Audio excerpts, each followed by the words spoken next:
Bienvenue dans le module de formation à distance de l'outil TimeSquare destiné au profil encadrant. TimeSquare est un logiciel du marché qui vous permettra d'optimiser la planification de vos activités et des ressources humaines. Cet outil est partagé entre le planificateur, les collaborateurs et les encadrants. Et en tant qu'encadrant, votre rôle est d'apporter vos corrections sur le planning de production au regard de la réalité. Les mises à jour effectuées vont permettre de mesurer les écarts avec la prévision afin d'améliorer les futures planifications. Ce qui inscrit TimeSquare dans le cercle vertueux prévision, planification, reporting.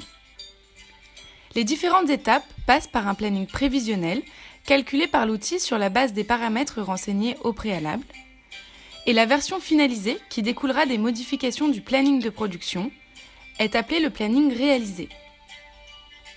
Dans ce tutoriel vidéo, nous allons vous présenter 3 gestes, la modification de planning, la validation d'une demande de congé et enfin le positionnement d'une convocation sur le planning de vos collaborateurs. Afin d'accéder au planning de production, vous devez sélectionner l'icône Horaires, puis cliquer sur les horaires réalisés. Vous arrivez sur un nouvel écran sur lequel vous devez renseigner vos critères de recherche. Sur votre gauche, vous avez la possibilité de sélectionner un ensemble de collaborateurs, agences ou sites, ce qui vous donne accès à un planning global, ou alors un agent spécifique, ce qui vous donnera accès à son planning individuel. En cliquant sur l'icône Calendrier, vous avez la possibilité de modifier la date de référence. La sélection des dates se placera alors directement sur la semaine concernée. Ici, nous avons sélectionné une agence complète. Vous pouvez sélectionner une tâche, puis filtrer sur polyvalence.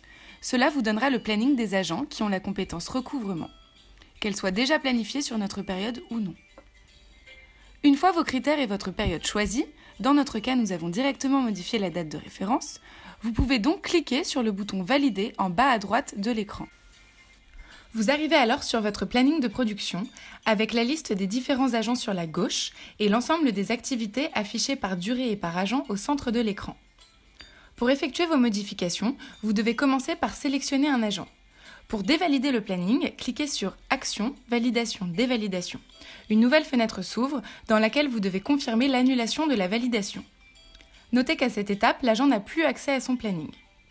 La deuxième étape consiste à apporter votre modification pour faire correspondre le planning à la réalité. Vous pouvez effectuer les modifications directement sur cet écran en réduisant ou en déplaçant une tâche. Ou alors, vous pouvez entrer dans le détail de la journée d'un agent en cliquant sur la ligne qui lui est attribuée. Un nouvel écran vous permet d'apporter vos corrections. Pour ajouter une activité, une absence partielle ou une convocation, vous devez cocher la case « Travail » puis saisir les éléments de détail.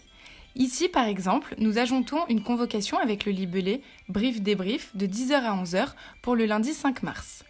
Puis vous pouvez valider. Notez que pour poser une absence sur toute la journée, il faudrait cocher la case « Absence ». Nous revenons ensuite au planning de production. Nous pouvons constater que les agents notés en rouge ont un planning validé, c'est-à-dire non modifiable, et que l'agent que nous venons de modifier est noté en noir, car nous pouvons encore apporter de nouvelles modifications. La troisième étape consiste à valider le planning. Pour cela, cliquez à nouveau sur le menu Action, Validation, Dévalidation. Une nouvelle fenêtre s'ouvre dans laquelle vous devez confirmer la validation du planning. Notez qu'à présent, l'agent a à nouveau accès à son planning. Astuce : vous pouvez ajuster la plage de lecture du planning en modifiant l'aperçu dans le menu Affichage, Planning, Agrandir ou réduire l'aperçu, puis actualiser la page à partir de votre navigateur. Cette manipulation est à réaliser une seule fois pour que cet affichage soit pris en compte lors de vos prochaines connexions. Et passons à présent au module Collaborateur. Cette fonctionnalité est accessible depuis la page d'accueil en cliquant sur l'icône Collaborateur puis Responsable. Le module collaborateur est composé de plusieurs zones, dont 3 qui vont nous intéresser plus particulièrement en tant qu'encadrant. La zone utilisateur vous permet de visualiser les informations personnelles de l'ensemble des collaborateurs de votre agence. La zone point d'information gère la diffusion des flash infos pour les équipes comme l'annonce du lancement d'une campagne marketing sur une période donnée. Et la zone absence vous permet de gérer les demandes d'absence totale. Cliquons à présent sur le bouton des absences en attente. Une fois sur l'écran de gestion des absences des agents, vous devez renseigner la période souhaitée, puis vous avez la possibilité de sélectionner une ou plusieurs demandes en attente qui sont indiquées par un rond jaune. Cliquez alors directement sur « Absence » dans la ligne souhaitée afin d'accéder aux détails de la demande d'absence avec le commentaire du collaborateur. En tant qu'encadrant, vous avez également la possibilité d'ajouter un commentaire pour accompagner votre choix. Et enfin, cliquez sur le rond vert pour accepter ou alors sur le rond rouge pour refuser la demande. En actualisant la page de votre navigateur, la demande en attente disparaît. Vous pouvez suivre l'état des absences en ajoutant les demandes validées et refusées. Entrons à présent dans le module des réunions et formations qui se trouve dans le menu Planification. Cliquez sur la boîte à outils, puis sélectionnez Réunion Formation. Cela va nous permettre de planifier un événement sur le planning prévisionnel de vos collaborateurs à la date choisie. Validez, puis cliquez sur Ajouter. Vous devez ensuite donner un titre à votre réunion, puis sélectionner l'entité qui sera concernée. Un nouvel écran s'ouvre et vous devez ajouter les horaires de la réunion ainsi que le type de convocation. Ici, nous créons une réunion d'information sécurité qui aura lieu le 20 mars de 11h à midi. Après avoir cliqué sur Suivant, vous pouvez sélectionner ou désélectionner les collaborateurs que vous souhaitez convier. Une sélection avancée est possible, par exemple pour exclure les personnes ayant la compétence téléphone.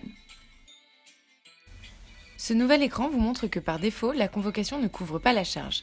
Les personnes concernées par la convocation seront déduites de la couverture de charge. Vous accédez enfin au récapitulatif de votre réunion, à la fin duquel vous pouvez placer les convocations. Le bouton « Retirer les convocations » vous permet d'effectuer une annulation en masse sans avoir à faire les modifications dans le planning de chaque collaborateur. Vous pouvez alors valider et voir apparaître votre nouvelle réunion dans le programme des réunions. Et astuce, vous pouvez reprendre une convocation existante pour la placer sur une nouvelle date.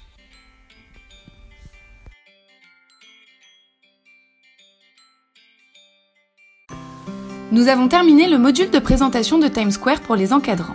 Vous êtes maintenant prêts pour effectuer des modifications de planning, des validations de demandes de congés et pour positionner des convocations visibles par vos collaborateurs. Pour avoir accès à l'outil, une demande d'habilitation via phare est nécessaire. Vous pouvez ensuite vous connecter à TimesSquare en cliquant sur le lien transmis par les équipes nationales. Cette formation s'inscrit dans l'offre de formation du pôle Outils et Performance de la délégation Expérience Client. Et vous avez également la possibilité de consulter les supports qui sont disponibles sur le SharePoint IPO. Pour toute demande ou suggestion, contactez-nous à l'adresse suivante. Et maintenant, c'est à vous de jouer!